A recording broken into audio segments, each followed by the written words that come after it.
Vegetarians అందరూ తిట్టకండి నన్ను. దసరాకి బాగానే నాటుకోడి, గారెలు, బగారా, మటన్ కర్రీ అన్నీ చూపించేశారు. మాకేంటి అంటే కనుక వెజిటేరియన్ స్పెషల్, దసరా స్పెషల్ అండి ఇది. అద్భుతం అంటే అద్భుతం అంతే. నిజంగా వెజ్కి నాన్ వెజ్కి డిఫరెన్స్ ఏంటంటే నాన్ వెజ్ కొంచెమే తినగలమండి, వెజ్ ఎంత తిన్నా పోతూనే ఉంటుంది. నాకు ఎప్పుడన్నా బయట ఉన్న పిలిచినా కానీ నాన్ వెజిటేరియన్ అయితే తక్కువ, కడుపు కొంచెం ఖాళీగా వస్తాను. వెజ్ అయితే మాత్రం నింపేస్తా. పొళ్ళు, పచ్చళ్ళు, పప్పులు, ఫ్రైలు, లాస్ట్కి ఆ పెరుగుచారు. చలో ఇవాళ రెసిపీ మనది మినపగారెలు, ఆలుగడ్డ కుర్మా. సూపర్ అంటే సూపర్ ఉంటుంది. Welcome to Saila's kitchen with Dasara శుభాకాంక్షలతో.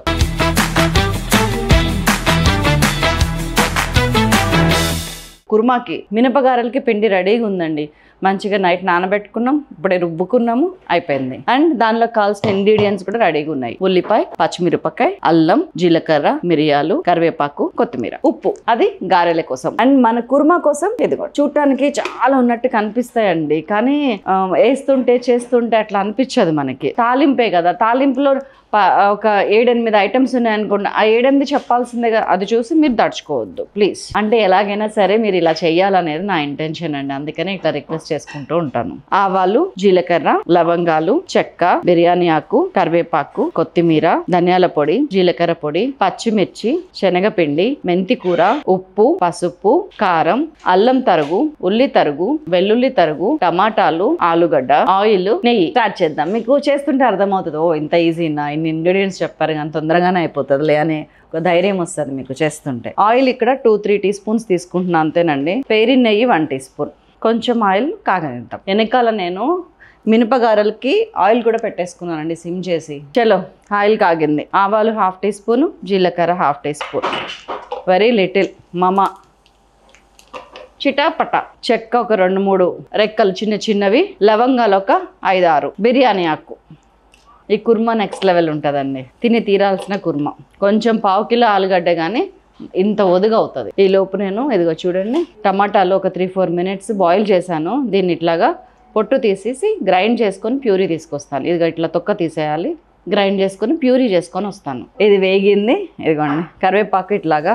ఇందులో అన్నీ కూడా తురుములే, ఏది కూడా మనకి సాలిడ్గా ఉండదు, పేస్ట్ ఉండదు. సో కరివేపాకు కూడా తరుగే వేసాను. దీంట్లో వేసే తరుగులు చూస్తే మీరు ఆశ్చర్యపోతారు. 1.5 టీ స్పూన్ అల్లం తరుగు, వెల్లుల్లి తరుగు 2 టీ స్పూన్స్ నిండుగా, వీలైతే 2.5 టీ స్పూన్స్ వెల్లుల్లి తరుగు,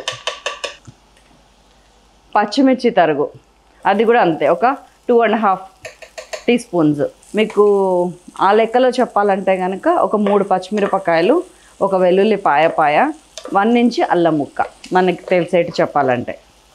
దీన్ని కూడా ఇట్లా ఫ్రై చేయండి.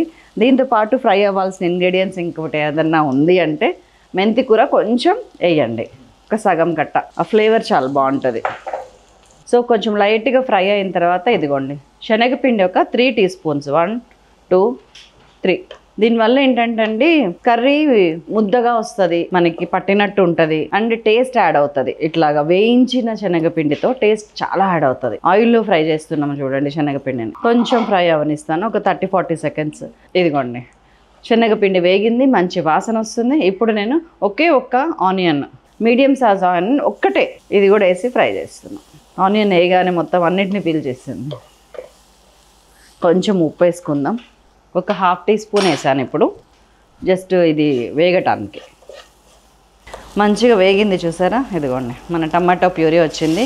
మీడియం సైజ్ టమాటాలు 4. ప్రతి స్టెప్ కూడా చాలా మంచిగా అనిపిస్తుంది కదా ఇది చేస్తుంటే. ఫీలింగ్ ఇన్నోవేటివ్, కొత్తగా చేయటంలో ఉండే బ్యూటీ అది. టమాటాలు మంచిగా ఇట్లాగా వేగినట్టు ఉడకనిద్దామండి. ఇదిగోండి ఇలా అన్నీ కలుపుకుంటే టమాటాలు పేస్ట్. టమాటాలు అంటే మళ్ళీ మీరు టమాటాలు ఎక్కడున్నాయని ఎత్తుకున్నారు. టమాటా పేస్ట్ కొంచెం అది వేగుతుంటే ఇదిగోండి దీంట్లో కావాల్సినవన్నీ వేసేస్తున్నాను.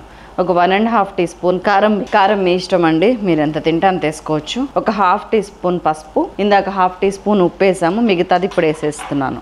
1.5 టీ స్పూన్ ఉప్పు, 1.5 టోటల్ 2. అవసరాన్ని బట్టి మళ్ళీ ఇంకా యాడ్ చేద్దాం. లో ఫ్లేమ్ మీద టమాటాలను కూడా వదిలిపెట్టి ఆయిల్ బయటకు వస్తుంది, అప్పుడు మనం వేరే యాడ్ చేద్దాం. ఇదిగోండి 1 టీ స్పూన్ ధనియాల పొడి, 1/2 టీ స్పూన్ కన్నా తక్కువ 1/2 టీ స్పూన్ జీలకర్ర పొడి వేసేస్తున్నాం. దీనిలో మనం ఎలాంటి పేస్ట్ చేసిన గరం మసాలా కానీ, పేస్ట్ చేసిన అల్లం వెల్లుల్లి పేస్ట్ కానీ వేయలేదు. Note this point your honour. Oil చూసారా కొంచెం కొంచెం బయటకు వస్తుంది. ఇదిగోండి ఈ చివరి మీకు కనిపిస్తుంది చూడండి. వెయిట్ చేయండి.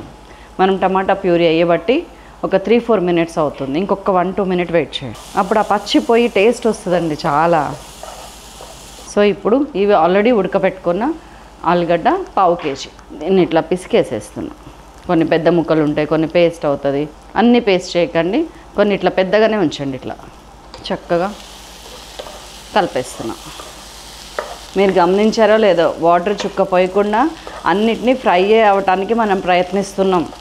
అధ్యక్ష ఇంకా కుర్మా ఎప్పుడవుతుంది శైలజ? గారెలు ఎలా నంచుకొని తినాలి శైలజ? చెప్తా చెల్లి, చెప్తానక్క. చాలు. ఈ టైంలో నేను వాటర్లో చేయి కడుక్కుంటున్నాను. మీకు ఎన్ని వాటర్ కావాలనేది ఇప్పుడు పోసుకోండి. మన గ్రేవీ ఇప్పుడు రెడీ అవుతుంది. శనగపిండి తురుములన్నీ ఇప్పుడు యూజ్ అవుతాయి మనకి చిక్కదనానికి. ఆలుగడ్డలో ఉన్న పేస్ట్ నా ఉద్దేశం, ఆ గంజి ఉంది కదా. ఇప్పుడు ఒక్కసారి ఉప్పు చూడండి. అన్నీ కలిపినాక సరిపోయింది, పర్ఫెక్ట్ సరిపోయింది. కొంచెం వాటర్ యాడ్ చేశాను, అంటే మనకి కావాల్సిన కన్సిస్టెన్సీ కోసం నేను తప్పిస్తున్నా. ఏ చట్నీ ఏ కుర్మా మనకి రాదు, గారెల్లోకి దీని ముందు అల్లం చట్నీ కూడా బాగుంటుందని మన సైలాస్ కిచెన్లో ఫ్రెష్గా నిన్ననే పెట్టినాం అల్లం పచ్చడి. చాలా మంచి సేల్ ఉంది అల్లం చట్నీకి, టమాటా పచ్చడికి. గోంగూర అయితే అసలు ఇట్లాగా ఎక్కడ చూడలేదు టేస్ట్ అంటున్నారు. పులిహోర గోంగూర అని మా అమ్మమ్మ వాళ్ళది ఎవరిదో రెసిపీ. అది నేను చిన్నప్పటి నుంచి చేయకపోయినా కానీ చూసి పెరిగాను కదా. ఆ తర్వాత వాళ్ళ సలహా తీసుకొని చేశాను గోంగూర పచ్చడి. బాగోతున్నా. సిమ్ చేసేస్తున్నా. నాకు గ్రేవీ అడుగంటిపోవటం ఇష్టం లేదు, అంటే ఎగిరిపోవటం ఇష్టం లేదు. గ్రేవీ లాగా ఉండటం ఇష్టం. ఉడకాలంతే తప్పితే నాకు అది కూడా అన్నీ ఉడికిపోయినాయి. ఒక దాంట్లో ఒకటి మిక్సింగ్ ఉండాలంతే తప్పితే ఉడకాల్సిన అవసరం లేదు. అంతేనండి. 2-3 మినిట్స్ ఆ గ్రేవీ కోసం నేను వెయిట్ చేసింది. కొంచెం కొత్తిమీర వేసేసుకుంటున్నాను. ఆలు కుర్మా ఈజ్ రెడీ. పక్కకు పెట్టేసి గారెలు వేసుకుందాం. ఇది ఫ్రెష్ మినపపిండి అండి. దేవునికి ప్రసాదం పెట్టదలుచుకుంటే కనుక ఓన్లీ ఉప్పు వేసి, మిరియాలు వేసి, జీలకర్ర వేసి చేయొచ్చు. ఈ ఉల్లిపాయ, పచ్చిమిరపకాయ, అల్లము ఇట్లాంటివి వేయకూడదు. కాబట్టి కొంచెం తీసి పక్కకు పెట్టుకొని మిగతా దాంట్లో అన్నీ కలిపేద్దాం. పప్పు గట్టిగా ఇట్లా ఉండాలి. మినప్పిండి ఎప్పుడు కూడా ఒక 4-5 అవర్స్ నుంచి 8 అవర్స్ దాకా నానొచ్చు. 4-5 అవర్స్కి కూడా నానిపోతుంది. నేను కొంచెం పిండి ముందు తీసుకున్నాను, పక్కకు పెట్టుకుంటున్నాను. ఇది మన మినపగారెల్లోకి పనికొస్తాయి, అంటే ప్రసాదానికి. మిగతా దాంట్లో ఇంతకీ ఇది ఎంత పప్పు చెప్పడం మర్చిపోయినా కదా. ఒక పావుసేరు గ్లాసు, ఒక అర్ధపావు అండి, అరకిలోకి తక్కువ, 350 గ్రామ్స్ అండి. సో దీంట్లో అద్భుతమైన టేస్ట్కి ఏమేమి కలపాలో చూడండి. వాటర్ నేను తర్వాత కలుపుతాను, ఎందుకంటే ఉల్లిపాయ, పచ్చిమిరపకాయ అన్నీ వేసిన తర్వాత కొంచెం వాటరీ అవుతుంది, మనకి పనికిరాదు గారెలకి. సో సరిపడా ఉప్పు వేస్తున్నాను, ఒక 1/2 టీ స్పూను. అండ్ దీనిలో కూడా మన మినపగారెలు అని చెప్పినా కదా, దీంట్లో కూడా కొంచెం ఉప్పు వేసుకుంటున్నాను. తరిగిన ఉల్లిపాయ, ఒక్క మీడియం సైజ్ ఆనియన్ చాలు. ఎక్కువ ఉంది కదా అని ఎక్కువ వేసుకోవద్దండి, టేస్ట్ ఉండదు. అక్కడొకటే తగలాలి. పచ్చిమిరపకాయ, తురిమిన పచ్చిమిరపకాయ, సన్నగా తురిగిన పచ్చిమిరపకాయ, సన్నగా తురిమిన అల్లం మస్ట్ అండి. ఇది వేసుకుంటేనే మీకు గారె మెత్తగా వస్తుంది, గుర్తుపెట్టుకోండి. కొంచెం ఒక 1/2 ఇంచ్ జీలకర్ర, 1/2 టీ స్పూన్ కొత్తిమీర, కరివేపాకు కూడా ఇట్లాగా తరిగిందే వేసుకోండి చాలు. అన్నీ వచ్చేసినట్టే మనకి. ఇందులో ఏమేయాలో చూద్దాం. ఉప్పు వేసాను, కొంచెం మిరియాల పొడి వేసాను లైట్గా, కొద్దిగా జీలకర్ర వేసాను. That's all. బాగా మంచిగా ఇట్లా ఒదుగొస్తుందండి పిండి. 350 గ్రాముల పిండిలో నేను 1/4 ప్రసాదానికి తీసాను, 3/4 ఇట్లా దీనికి వేసేసుకుంటున్నాను. కొన్ని వాటర్ పక్కకు పెట్టుకుంటున్నా కలుపుకోవటానికి అప్పుడప్పుడు. చాలు, దీంట్లో వాటర్ కలవదు. ఇంకా జస్ట్ నేను చేయి కడుక్కుంటున్నా అంతే. ఎందుకంటే కలవదని ఎందుకంటున్నానంటే దీంట్లో తిన్న సోడా అట్లాంటి ఏం వేయకండి, ఎందుకంటే ఇది మంచిగా నానింది, బాగా రుబ్బబడింది, ఇట్లా ఒదుగొచ్చేటట్టు. ఒకవేళ మీకు పిండి గట్టిగా అనిపిస్తే కనుక కొంచెం సోడా వేసుకోండి, అప్పుడు పొంగుతాయి. కానీ అది మంచిది కాదు, నూనె పీలుస్తాయి. మీరు వేసిన అల్లమే న్యాచురల్ పొంగే కారకం. గిన్నె బోర్లిచ్చి దాని మీద ప్లాస్టిక్ కవర్ పెట్టి గారె వేసుకొని ఉండ చుట్టి అంత సీన్ లేదండి గారెలకి. మా పద్మక్క అయితే చేయి పెద్దదనమాట, ఇట్లాగా ఇంత లావు గారెలు చేత్తోనే వేస్తుంది. నాకు కొంచెం చిన్న సైజు వస్తాయి, కానీ నేను కూడా చేత్తోనే వేస్తాను. కానీ మా ఇంట్లో ఎప్పుడైనా ఈ గారెలు వేసే పని మా అమ్మది, మా అత్తగారిది, ఆ తర్వాత మెయిడ్ ఎవరన్నా ఉంటే వాళ్ళది.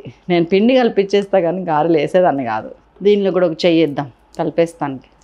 అన్నీ వేసాం కదా, కలిపేస్తున్నాం. ఇందులో కొంచెం వాటర్ పడుతుంది, అప్పుడు కలుపుదాం. కంపల్సరీ గారెలు వేసేటప్పుడు ఇట్లా పక్కన నీళ్ళు పెట్టుకోండి, మంచి నీళ్ళు. చెయ్యి ఇట్లా తడుపుకొని ఈ గారెల పిండిలో ముందు ఉప్పు చూసుకోండి. ఇట్లా ఈ ఒదుగుండాలి పిండి, ఇట్లా పడాలన్నమాట. ఇంత గట్టిగా ఉంటేనే మనం చేతిలో నీళ్ళు తడిపినా కానీ పిండి లూజ్ ఎక్కకుండా ఉంటుంది. ఉల్లిపాయ ఒకసారి పడిన తర్వాత ఎక్కువసేపు ఉంచకూడదు, వెంటనే వేసేయాలి. ఉల్లిపాయ వేసుకొని ఫ్రిడ్జ్లో పెట్టుకోకండి ఎప్పుడు కూడా. మిగతా అన్నీ వేయండి, ఫ్రిడ్జ్లో పెట్టండి. ఉల్లిపాయ మాత్రం వేసే ముందు కలపండి. ఇట్లా ఉండ చేసుకోండి. దీన్ని మంచిగా బొటన్ వేలుతో ఇట్లా అనండి. మధ్యలో అదే బొటన్ వేలుతో హోల్ పెట్టండి, వేసేయండి. చేతిలో నీళ్ళు తడుపుతున్నా, ఉండ చేస్తున్నా. మరీ పెద్ద పెద్ద ఉండలు అవసరం లేదు. ఇదిగోండి, మరీ పల్చగా ఒత్తకండి. ఇట్లా మందం ఉబ్బు ఉంటేనే గారె టేస్ట్ ఉంటుంది. ఉడకనివ్వండి మంచిగా. 2 గారెలకు ఒక్కసారి నీళ్ళు తడుపుకోండి, సరిపోతుంది. గారెల పిండి ఎప్పుడు కూడా మెయిన్ రుబ్బటంలోనే ఉంటుందండి దాని సీక్రెట్. ఇట్లా లోతు ఎక్కువ తీసుకుంటానండి, ఎక్కువ పడతాయి. మనకి గారె ఉడకగానే అడుక్కెళ్ళిపోతుంది. మంచిగా ఇవి పైకి తేలుతాయి, ఉడికిని మళ్ళీ పైకి వస్తాయి. ఇట్లా లోపలికి వదిలేయటమే, సైడ్ ఎక్కడ ఖాళీ ఉంటే అక్కడి నుంచి.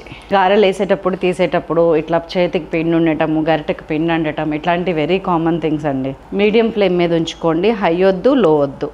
లో పెట్టి సరైన మంట అందకపోతేనేమో గారె ఆయిల్ పీల్చేస్తుంది. హై పెట్టి కలర్ వచ్చేస్తేనేమో లోపల ఉడకదు. చూసారా ఎట్లా పైకి వస్తున్నాయో, ఎట్లా ఉబ్బినాయో చూసారా? ఎలాంటి సోడా వేయలేదు మనం.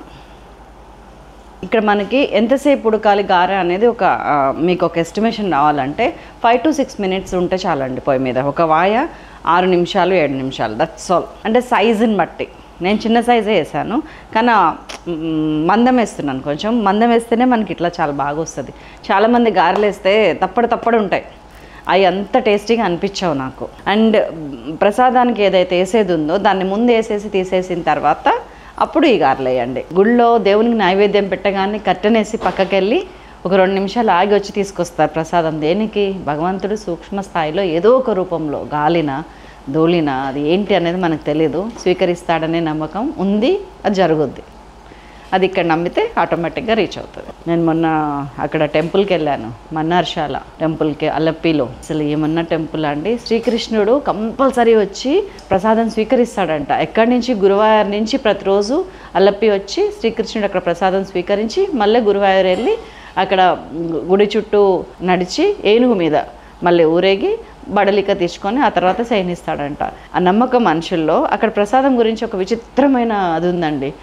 ఎంత టేస్ట్ ఉంటుందంటే ప్రసాదం అక్కడ పాల పాయసం అంతే. వాళ్ళు చెప్పడం కూడా పాల పాయసం అంటారు. పాల పాయసం, దాంట్లో ఎర్రబియ్యం వాడతారు. అయితే అసలు ఏదో తెలియని టేస్ట్ ఉంటుంది. దానికి కారణం ఏంటంటే వాళ్ళు గంగాళలలో చేసేసి రూమ్లో పెట్టేసి బయటకు వచ్చేస్తారంట. ఒక 2-3 నిమిషాల తర్వాత వెళ్ళి తీసుకొస్తే ఆ ప్రసాదం కలరు చేంజ్ అవుతుంది, టేస్ట్ చేంజ్ అవుతుందంట. ఇప్పుడు కాదు, సంవత్సరాల నుంచి 17వ శతాబ్దంలో నుంచి ఇది జరుగుతుంది. దాని వెనకాల చాలా పెద్ద మన్నార్శాల అని కొట్టి చూడండి, సూపర్ అండి అసలు టెంపుల్. అలప్పి వెళ్ళిన వాళ్ళు ఓన్లీ ఆ బోట్ హౌస్ చూసి బీచ్ చూసి రాకండి. మన్నార్శాల టెంపుల్ ఒకటి, ఇంకొకటి నాగరాజ ఆలయం అండి. 2 టెంపుల్స్ కంపల్సరీ చూసిరండి, చాలా బాగుంది. మంచి కలర్ వస్తున్నాయి చూస్తున్నారా? ఫస్ట్ వాయి కాబట్టి మీకు కొంచెం డిలే అవుతుంది, ఆ తర్వాత నుంచి పర్ఫెక్ట్ సేమ్ టైము సేమ్ అది తీసేస్తున్నా.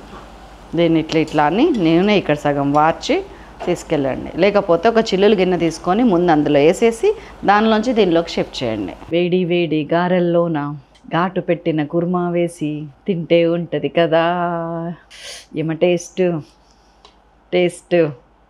టేస్ట్ చాలా బాగుంటుందండి ఇది. ఇంకోండి చూడండి, గారెలు అటు క్రిస్పీగా వచ్చినాయి, ఇటు స్మూత్గా వచ్చినాయి.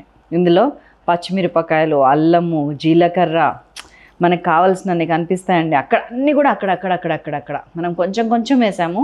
దాదాపు 50 గారెలు వేస్తున్నాం, 350 గ్రాముల దాంతోటి పిండితోటి.